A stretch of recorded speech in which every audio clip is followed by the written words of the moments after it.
Arvest Bank is pleased to bring you the Legend Series, where we focus on individuals who are committed to their communities, much like Arvest. There was no way at that time you weren't championing the internet for commercial purposes.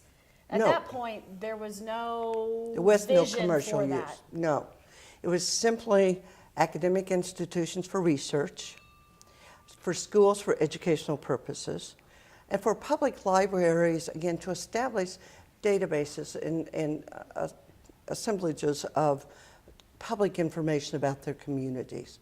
That was really the role. And for a few years in the early days, before the World Wide Web, that's really what it was about, was all of these people, public entities coming together to share information, to do research. At that point, there was no private access, no public provision. Now, shortly thereafter, they saw the power of that. I came back and worked with 4 other entities to establish this, and I want to talk a little bit about why we closed it down later.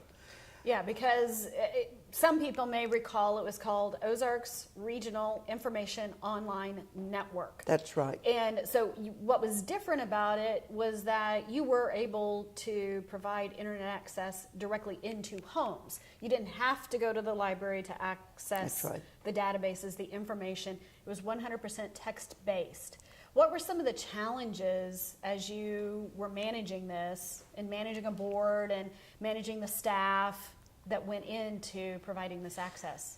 Well, first of all, getting the money to provide, and in those days it was modems, and you were on the board. You remember we had dial-up modems that reached, and in those days when it was simply text, dial-up modems were fine.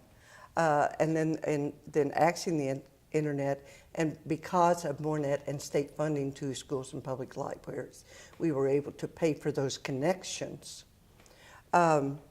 So we had to, first of all, find the money to pay for the infrastructure.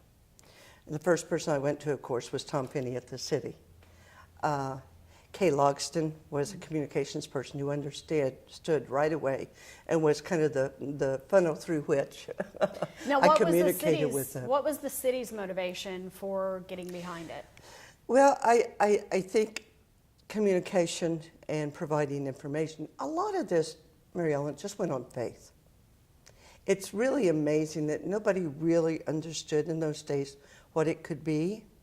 In fact, the amount of information that was available was really pretty limited. And in fact, for the library and its developing the local data was very slow in starting. We were wrapped up a lot in wires and what we called wires and boxes. Let's get the access. We hired somebody at Kevin Thorpe to run the People applied and got passwords.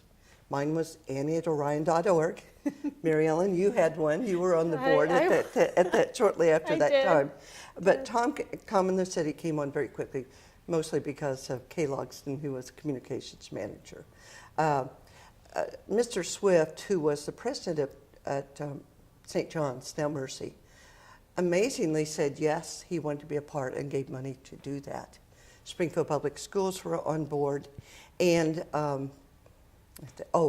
RSET, Regional Consortium for Education Technology. Jim Tice, you may remember Jim, understood how important this was for students in the research efforts. So those were the initial 5 members of the board, and they brought money, and we think we had 12 modems at the beginning. Like the individuals highlighted in the Legend Series, Arvest Bank is committed to our community. Click on the link below to find out ways that you can engage with us to help make Springfield great.